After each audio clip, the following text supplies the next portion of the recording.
Räägime käsistruktuuridest.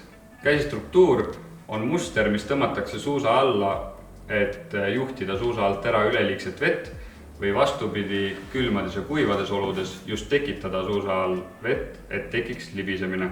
Esmalt tuleb valida ilmale ja lumetüübile sobilik muster. Siin on kasuks, kui on endal kogemused, aga Speedi puhul on olemas selline õpetus, et siis missuguse ilmaga millist rauda kasutada.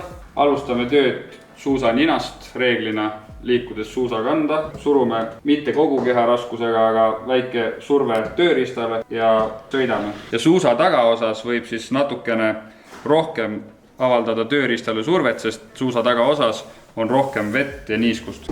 Näiteks niiskemates ja märjemates oludes kasutatakse tihti mitme rulli kombinatsiooni. Reeglina kasutatakse siis mõne kuusemustri peal sirgeid mustreid. Näitame, kuidas see ka käib. Kui meil on siin juba kuuse muster alla tõmmatud, siis tõmbame suusa ainult tagumisse osasse veel sirged jutid ka peal, et see aitab siis ka veel üleliigset vett välja viia.